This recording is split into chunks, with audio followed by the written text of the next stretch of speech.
Good morning everyone. Welcome to today's the Hindu analysis. ఈరోజు హిందూ ఎనాలిసిస్లో మనం మాట్లాడే మొదటి ఆర్టికల్ చూడండమ్మా. United States lab makes headway in nuclear fusion energy.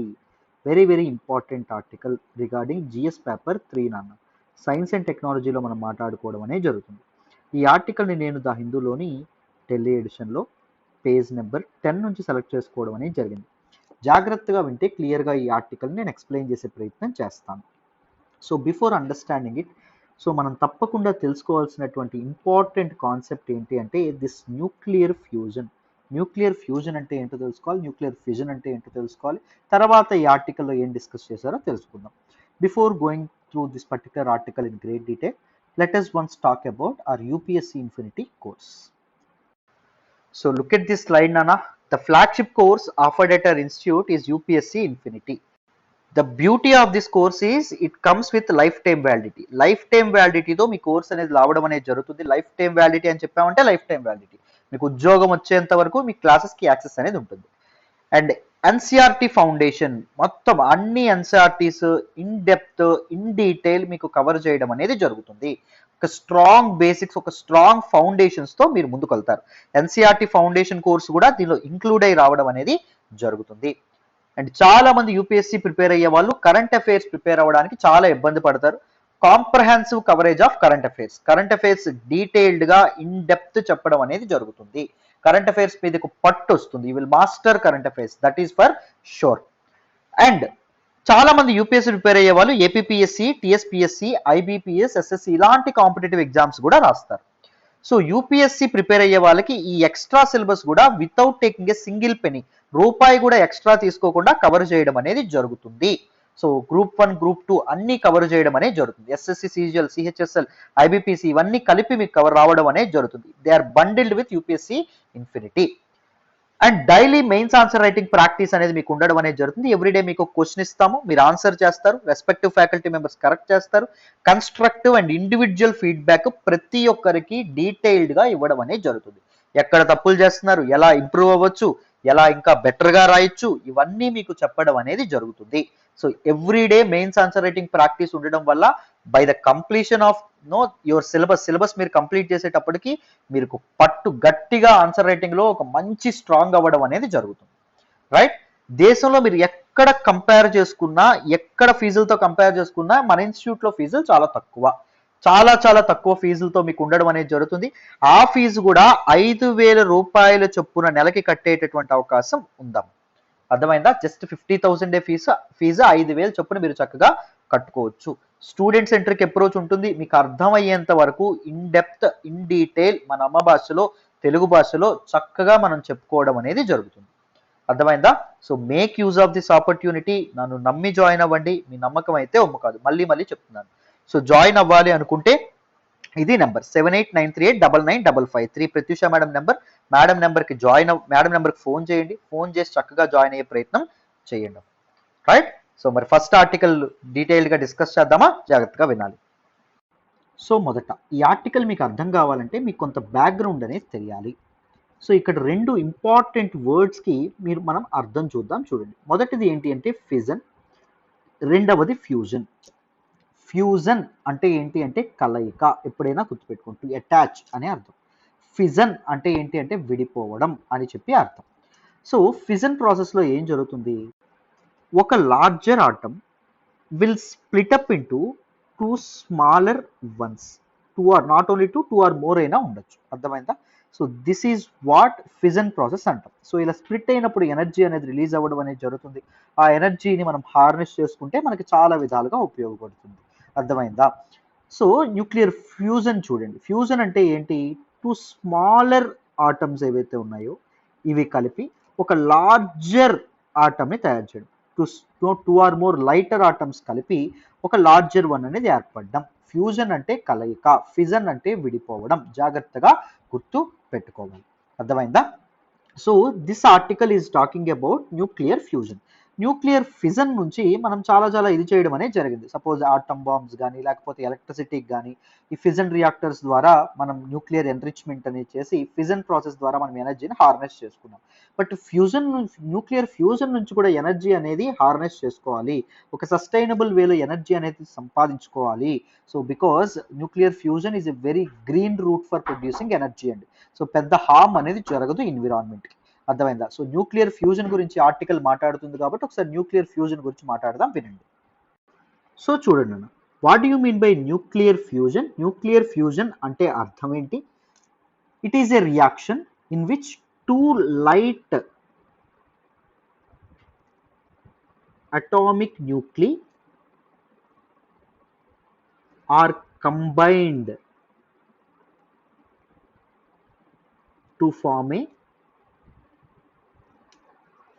heavier atomic nucleus. So చెప్పాను కదా, ఫ్యూజన్ అంటే కలయిక, కాంబినేషన్ అని చెప్పడం అనేది జరుగుతుంది. రెండు చిన్న అటామిక్ న్యూక్లియై కలిసి ఒక పెద్ద అటామిక్ న్యూక్లియస్ని ఏర్పాటు చేయడాన్ని ఫ్యూజన్ అని అనడం అనేది జరుగుతుంది. మీరు ఐన్స్టీన్ యొక్క the theory of special relativity చదువుకునే ఉంటారు క్లాసుల్లో. So what does it simply say? E is equals to mc square అని చెప్పడం అనేది జరుగుతుంది. ఎనర్జీ అండ్ మాస్ మధ్య రిలేషన్ ఏదైతే ఉంటుందో అది చెప్తుంది. E అంటే ఎనర్జీ, m అంటే మాస్, c అంటే స్పీడ్ ఆఫ్ లైట్ అండి. Speed of light acts as a constant. అర్థమైందా? సో చూడండి, సో ఇప్పుడు మరి న్యూక్లియర్ ఫ్యూజన్ ప్రాసెస్లో ఎనర్జీ అనేది ఎలా జనరేట్ అవుతుంది? with the variance in masses of these particles.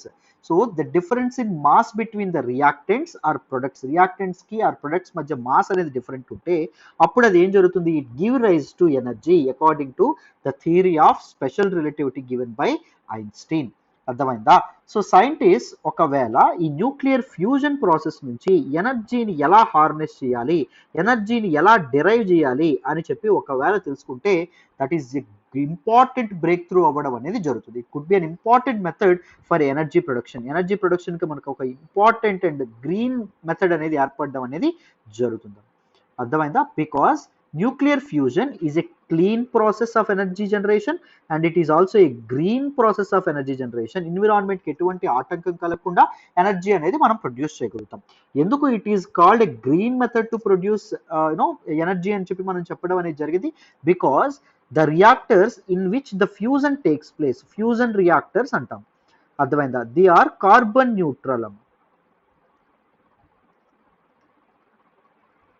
అవి వాతావరణంలోకి ఎటువంటి కార్బన్ను వెదజల్లడం అనేది జరగదు. సో CO2 అనేది వాతావరణంలో పెరగడం అనేది జరగదు. సో CO2 అనేది పెరగడం అనేది జరగదు కాబట్టి గ్లోబల్ వార్మింగ్ అనేది తగ్గడం అనేది జరుగుతుంది. క్లైమేట్ చేంజ్ మీద ఇంపాక్ట్ అనేది ఉండదు. ఒకవేళ సైంటిస్టులు ఫ్యూజన్ ప్రాసెస్ ద్వారా ఎనర్జీని హార్నెస్ చేయగలిగితే అది నిజంగా చాలా పెద్ద విషయం అనేది జరుగుతుంది. అర్థమైందా? బట్ ఇప్పటి వరకు హార్నెస్ చేయడం అనేది జరగలేదు, సస్టైనబుల్ వేలో హార్నెస్ చేయడం అనేది జరగలేదు, right? And nuclear fusion, unlike nuclear fission, doesn't give any remnant of radioactive waste products. So మనకి న్యూక్లియర్ ఫిజన్ ప్రాసెస్ ఏవైతే ఉందో ఇప్పుడు మనం వాడుతున్నటువంటి న్యూక్లియర్ ఫిజన్ ప్రాసెస్ ద్వారా దీస్ రేడియో యాక్టివ్ డెబ్రీ అనేది రావడం అనేది జరుగుతుంది. డెబ్రీ అంటే వేస్ట్. ఎక్కడైనా రేడియో డెబ్రీ అనే పదం వినిపిస్తే గుర్తుపెట్టుకోండి, దట్ ఈస్ వేస్ట్. అర్థమైందా? డెబ్రీ అది వెదజల్లడం అనేది జరుగుతుంది. బట్ న్యూక్లియర్ ఫ్యూజన్ ఏదైతే ఉంటుందో అది వెదజల్లుతుందా అంటే వెదజల్లదు. ఏ ఫ్యూజన్ రియాక్షన్ కూడా రేడియో యాక్టివ్ డెబ్రీని వెదజల్లడం అనేది జరగదు. So it is very safe అండి. And the fuel used for nuclear fusion is easily available. So మనం న్యూక్లియర్ ఫిజన్ ప్రాసెస్లో మనకి యురేనియం వీటిని వాడడం అనేది జరుగుతుంది. అవి ఈజీగా అవైలబుల్ అవుతాయా? They have limited resources. అర్థమైందా? మొత్తం యురేనియం అంతా మనం ఇది చేసేస్తే అది ఉంటుందా అంటే ఉండదు. బట్ దీస్ న్యూక్లియర్ ఫ్యూజన్ లో వాడేటటువంటి ఏవైతే ఉంటాయో దీస్ మెటీరియల్స్ ఏవైతే ఉన్నాయో they are easily available because hydrogen is abundant in atmosphere, right? అదే మనకి చెప్పడం అనేది జరిగింది. సో చూడండి, ముఖ్యంగా పీరియాడిక్ టేబుల్లోని చాలా ఎలిమెంట్స్ అనేవి న్యూక్లియర్ ఫ్యూజన్ ప్రాసెస్ని సపోర్ట్ చేసినప్పటికీ ఎక్కువగా ఎనర్జీని జనరేట్ చేసేటటువంటి కాంబినేషన్ ఏదైతే ఉంటుందో అది DT ఫ్యూజ్ రియాక్షన్ అంటారు. D అంటే డ్యూటేరియం, T అంటే ట్రైటియం. చూడండి ఇక్కడ రాస్తున్నాను.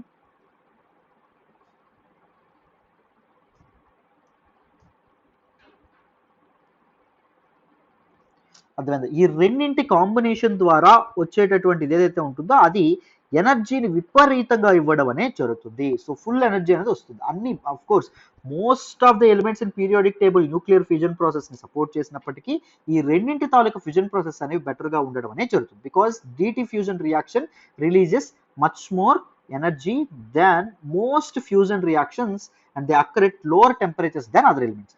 దాంతోపాటు ఛాలెంజెస్ చెప్పినట్టు చెప్తానులేండి ఎందుకు this deuterium and tritium fusion అనేది అంత ఇంపార్టెంట్, రైట్? ఒకసారి ఛాలెంజెస్ చూడండి. మరి ఎందుకు ఇప్పటి వరకు సైంటిస్టులు ఎవరైతే ఉన్నారో వాళ్ళు ఫిజన్ ప్రాసెస్ నుంచి ఎనర్జీ డిరైవ్ చేసుకున్నంతగా ఫ్యూజన్ ప్రాసెస్ నుంచి ఎందుకు డిరైవ్ చేసుకోవట్లేదు? బికాజ్ రా మెటీరియల్స్ అనేవి ఈజీలీ అవైలబుల్ అంటున్నాము, అండ్ గ్రీన్ వే అని చెప్పడం అనేది జరుగుతుంది, అండ్ దాంతోపాటు వెరీ ఈజీ వే అని కూడా మనం చెప్పడం అనేది జరుగుతుంది. But what are the challenges అంటే చూడండి, న్యూక్లియర్ ఫ్యూజన్ అనేటటువంటి దానికి క్లీన్ ఎనర్జీ ఇచ్చేటటువంటి పొటెన్షియల్ ఉన్నప్పటికీ harnessing nuclear fusion energy, harnessing energy through nuclear fusion process is extremely difficult అండి.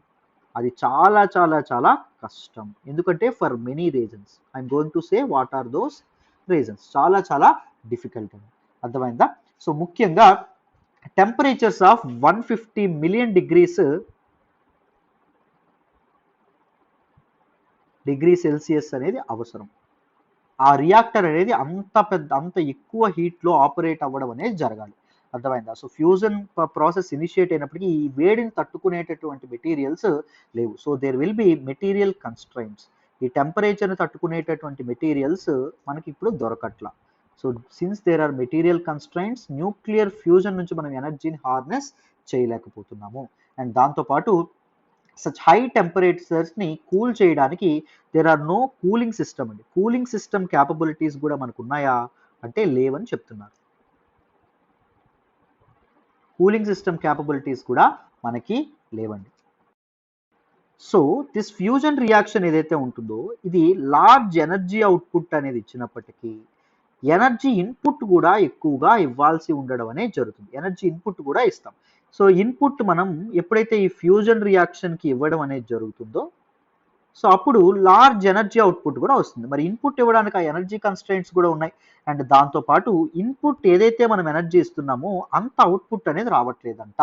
There are even negative energy output కూడా మనకు ఉండడం అనేది జరిగింది. అంటే ఇన్పుట్ కంటే తక్కువ, అర్థమైందా? సో ఇప్పుడు సపోజ్ మనం ఒక వ్యాపారం పెట్టాం అనుకోండి, పెట్టుబడి పెట్టాం, ఇన్వెస్ట్మెంట్ పెట్టాం, సో ప్రాఫిట్స్ రావాలి, మనకు వచ్చేటటువంటి రాబడి ఇన్వెస్ట్మెంట్ కంటే తక్కువ ఉంటే మనం నెగిటివ్కి వెళ్ళిపోయినట్ట. సేమ్ అలాగే ఇక్కడ కూడా జరగడం అనేది జరుగుతుంది, అర్థమైందా? నెక్స్ట్ చూడండి. అండ్ ఈవెన్ ఈ న్యూట్రాన్ ఈ అవుట్పుట్ నుంచి ఏదైతే ఎనర్జీ రావడం అనేది జరుగుతుందో ఆ ఎనర్జీని ఎలక్ట్రిసిటీగా కన్వర్ట్ చేయడానికి కూడా ఏమీ మెకానిజం అనేది లేదు. సో ఎలా విద్యుత్తుగా కన్వర్ట్ చేయాలి అనేటటువంటి ఏమైనా ఇది ఉందా అంటే అది కూడా లేదండి. This is also one of the important constraint to harness energy from nuclear fusion process, right? So ఇప్పుడు మరి న్యూస్లోకి ఎందుకు రావడం అనేది జరిగింది? యునైటెడ్ స్టేట్స్ ఆఫ్ అమెరికా యొక్క ఒక ల్యాబ్ అయినటువంటి నేషనల్ ఇగ్నిషన్ ఫెసిలిటీ ల్యాబ్ ఏదైతే ఉంటుందో for the first time the controlled laboratory setting has produce nearly as much as energy as was supplied to the initiate the reaction. So ఏం చెప్పాము మనం? Input ఏదైతే ఉంటుందో ఇన్పుట్ ఫ్యూజన్ ప్రాసెస్కి ఏదైతే input ఇస్తున్నామో అంతే output రావట్లేదు, వెనక్కి రావడం అనేది జరుగుతుంది, ఇంకా నెగిటివ్కి వస్తుందని చెప్పుకున్నాం. బట్ ఫస్ట్ టైం ఎంతైతే ఈ ఫ్యూజన్ ప్రాసెస్కి ఇన్పుట్ ఏదైతే ఇచ్చారో అంతే అవుట్పుట్ అనేది బయటకు రావడం అనేది జరిగిందంట. It is a very important development in the human trials for harnessing energy from nuclear fusion process అని చెప్పడం అనేది జరిగింది.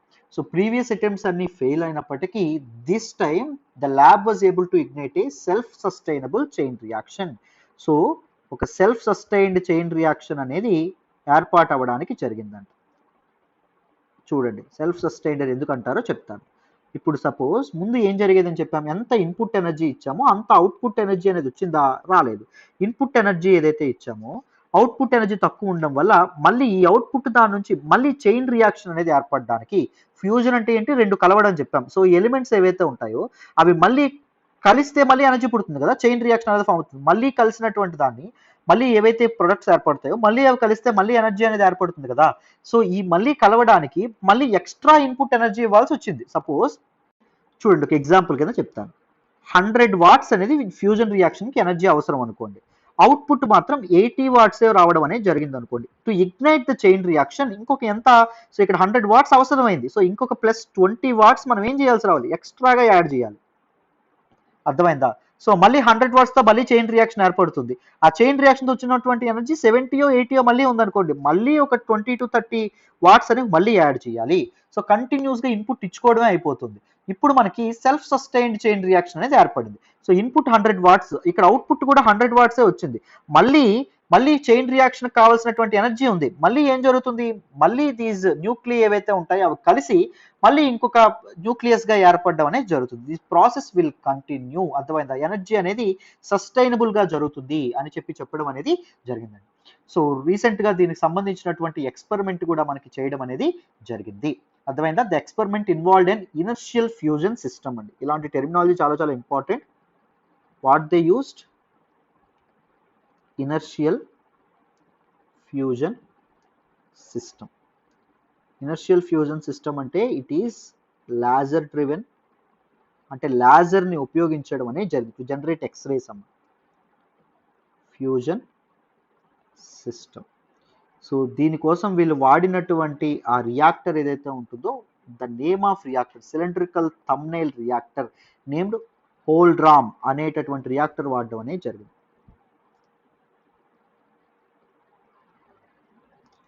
చాలా చాలా ఇంపార్టెంట్ అమ్మ. And these are the terminologies you have to remember. And experts దీన్ని నిజంగా ఒక బ్రేక్ త్రూ అని చెప్పడం అనేది జరిగింది. న్యూక్లియర్ ఫ్యూజన్ రియాక్షన్ హార్నెస్ చేయడంలో ఇది నిజంగా ఒక break through point, break through development అని కూడా అందరూ హెయిల్ చేయడం అనేది జరిగింది. So this is all about this particular topic. డీటెయిల్డ్గా ఇన్ డెప్త్ మీకు ఈ ఆర్టికల్ అనేది డీటెయిల్డ్గా అర్థమైందనే అనుకుంటాను. న్యూక్లియర్ ఫిజన్కి న్యూక్లియర్ ఫ్యూజన్కి తేడా ఏంటి, దాంతోపాటు న్యూక్లియర్ ఫ్యూజన్ వల్ల ఎనర్జీస్ మనం హార్నెస్ చేయడం వల్ల ఉపయోగాలు ఏంటి, అండ్ ఛాలెంజెస్ ఏంటి, ఎందుకు చేయలేకపోతున్నాం, ఇప్పుడు న్యూస్లోకి ఎందుకు వచ్చింది, ఇవన్నీ అర్థమయ్యాయని అనుకుంటున్నాను. మరి నెక్స్ట్ ఆర్టికల్ డిస్కస్ చేద్దాం, జాగ్రత్తగా వినాలి. ఈరోజు హిందూ ఎనాలిసిస్లో మనం మాట్లాడుకునే నెక్స్ట్ ఆర్టికల్ చూడండి. Makers of Madur mats win accolades. Very very important article regarding GS paper 1. Art and కల్చర్లో మనం మాట్లాడుకోవడం అనేది జరుగుతుంది. ఈ ఆర్టికల్ నేను ద హిందూలోని ఢిల్లీ ఎడిషన్లో పేజ్ నెంబర్ 10 నుంచి సెలెక్ట్ చేసుకోవడం అనేది జరిగింది. జాగ్రత్తగా వింటే మీకు క్లియర్గా ఈ ఆర్టికల్ని ఎక్స్ప్లెయిన్ చేస్తాను. మీకు ఈజీగా అర్థమైపోతుంది, పెద్ద కష్టమేం కాదు, జాగ్రత్తగా వినండి. సో మొదట న్యూస్లోకి ఏమొచ్చిందో చెప్తాను, తర్వాత మనం సిలబస్ ప్రకారంగా డిస్కస్ చేద్దాం, జాగ్రత్తగా వినండి. వెస్ట్ బెంగాల్కి చెందినటువంటి ఇద్దరు ఆడవాళ్ళకి, 2 ఉమెన్కి ఒక అవార్డు రావడం అనేది జరిగింది. So 2 women from West Bengal were awarded national handicrafts award రావడం అనేది జరిగింది for their contribution towards Madhur mats అండి. ఎందుకు? దిస్ మధుర్ మ్యాట్స్ అనేవి ఇంకా తయారు చేస్తూ ఉండడం వల్ల. What you mean by Madhur mats? ఈ మధుర్ మ్యాట్స్ అనేవి చాలా చాలా ఇంపార్టెంట్, జాగ్రత్తగా దీని గురించి తెలుసుకుందాం, వినాలి. చూడండి, Madur mats are unique to West Bengal. They are from West Bengal. ఈ మధుర్ మ్యాట్స్ అన్నింటిలోనూ the fine quality Madur mat ఏంటి అంటే Masland. Masland is a fine quality Madur mat అండి. ఈ మధుర్ మ్యాట్స్ ఏవైతే ఉన్నాయో they are made up of natural fibres. Natural ఫైబర్స్తో దీన్ని తయారు చేయడం అనేది జరుగుతుంది. అండ్ దీన్ని తయారు చేయడానికి వాడేటటువంటి ప్లాంట్ ఏంటి అంటే Madurkathi. Madurkathi Madurkathi is a rhizome based plant అండి. What you mean by rhizome based plant? Suppose అల్లం అనేది రైజోమ్ బేస్డ్ ప్లాంట్, అంటే దాని తాలూకా స్టెమ్ నుంచి సో కొత్త ప్లాంట్ అనేది వస్తుంది. మీరు అల్లం ఎప్పుడైనా ఎక్కువ కాలం పాటు బయట ఉంచారనుకోండి, దాని నుంచి మొక్క వచ్చేస్తుంది ఎప్పుడైనా చూస్తే. అండ్ ఆలుగడ్డలు, మనకి ఇప్పుడు బంగాళదుంప ఏదైతే ఉంటుందో అది కూడా మనకి దాని నుంచి కూడా మనకి ఇది ప్లాంట్స్ చిన్న చిన్న మొలకలు లాంటివి రావడం అనేది జరుగుతుంది. Those are called rhizome based plants అని చెప్పడం అనేది జరుగుతుంది. అర్థమైందా? సో దీని తాలూకా సైంటిఫిక్ నేమ్ ఏంటి అంటే సైపరస్ టెగెతం ఆర్ సైపరస్ ప్యాంగోరే. సో దాని నుంచి తయారు చేయడం అనేది జరుగుతుంది. అండ్ దిస్ మధుర్కతి ఏదైతే ఉంటుందో it is found extensively in the alluvial tracts of, alluvial tracts అంటే ల్యాండ్స్, టెరిటోరీస్ అని అర్థం, Purba and Paschim మిదిన్పూర్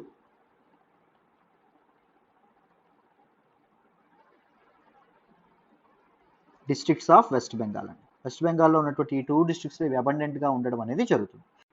and this Madurkathi ఏదైతే ఉంటుందో it was awarded the geographical indication tag అండి. జిఐ ట్యాగ్ అనేది దీనికి ఇవ్వడం అనేది జరిగింది by the geographical indication registry in April 2018లో దానికి అవార్డు కూడా రావడం అనేది జరిగింది. About 80% to 90% of the entire workforce engaged in this particular traditional craft they are comprised of women అండి. సో మొత్తం ఉమెన్ తాలూకా ఎంపవర్మెంట్కి నిజంగా ఇది చాలా చాలా ఉపయోగపడడం అనేది జరిగింది. సో ఎవరైతే ఈ పనులు చేస్తూ ఉన్నారో, ఎవరైతే ఈ మధుర్ మ్యాట్స్ తయారు చేస్తున్నారో వాళ్ళు 80 to 90% పీపుల్ ఉమెనే ఉండడం అనేది జరిగింది. న్యూస్లోకి ఎందుకు వచ్చింది అంటే 2 women from Sabang in west Bengal. West బెంగాల్లోని సబాంగ్ అనేటటువంటి ప్లేస్ చెందినటువంటి 2 ఉమెన్కి నేషనల్ హ్యాండిక్రాఫ్ట్స్ అవార్డు అనేది రావడం అనేది జరిగింది for their out standing contribution to the development of these crafts. అర్థమైందా? ఇది మనకు న్యూస్లోకి రావడం అనేది జరిగింది. ప్రతి ఒక్కరికి ఈ ఆర్టికల్ డీటెయిల్డ్గా అర్థమైందనే అనుకుంటున్నాను. మరి నెక్స్ట్ ఆర్టికల్ డిస్కస్ చేద్దాం, జాగ్రత్తగా వినాలి. ఈరోజు హిందూ అనాలిసిస్లో మనం మాట్లాడుకునే నెక్స్ట్ ఆర్టికల్ చూడండి. How will human trials for new HIV vaccine work? Very very important article regarding GS paper 3 science and టెక్నాలజీలో మనం మాట్లాడతాం. అండ్ జిఎస్ పేపర్ 2 హెల్త్లో కూడా మనం మాట్లాడుకోవడం అనేది జరుగుతుంది. ఈ ఆర్టికల్ నేను ద హిందూలోని ఢిల్లీ ఎడిషన్లో పేజ్ నెంబర్ 12 నుంచి సెలెక్ట్ చేసుకోవడం అనేది జరిగింది. జాగ్రత్తగా వింటే క్లియర్గా ఈ ఆర్టికల్ మీకు అర్థమవుతుంది. జాగ్రత్తగా వినండి. సో మొదట న్యూస్లోకి వచ్చింది ఏంటి? కోవిడ్ వ్యాక్సిన్ తయారు చేసినటువంటి మోడర్నా అనేటటువంటి ఒక pharmaceutical company it has indicated that it may begin human trials for a vaccine for HIV. So HIV vaccine ఒకటి తయారు చేశాము, దాని తాలూకా హ్యూమన్ ట్రయల్స్ అనేవి త్వరలో స్టార్ట్ చేస్తాము అని చెప్పడం అనేది జరిగింది. హెచ్ఐవి అంటే ఏంటండి? Full form human immuno deficiency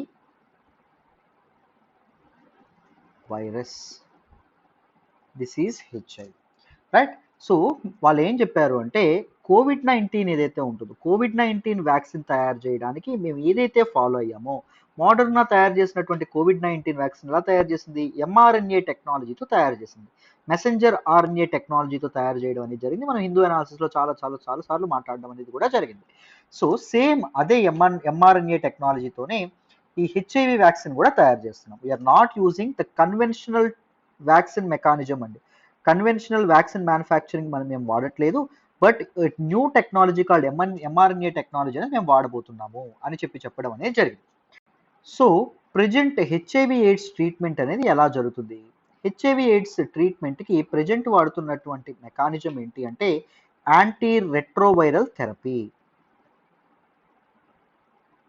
ఈ థెరపీలో వైరస్ ఏదైతే ఉంటుందో అది స్ట్రాంగ్ అవ్వకుండా దాన్ని ఆ వీక్ పొజిషన్లోనే ఉంచుతారండి. It has significantly improved the longevity of those with HIV AIDS. HIV ఎయిడ్స్తో బాధపడే వాళ్ళు కాస్త ఎక్కువ కాలం బతకడానికి ఉపయోగపడినప్పటికీ this is a lifelong treatment. వాళ్ళు బతుకున్నంత కాలం ఈ మెడికేషన్ అనేది వాడుతూ ఉండాలి, తప్పదు. According to the world health organisation WHO యొక్క నివేదిక ప్రకారం there are around 37.7 million living with HIV అండి. సో 2020 నాటికి 37.7 మిలియన్ పీపుల్ హెచ్ఐవితో బాధపడుతూ ఉండడం అనేది జరిగింది.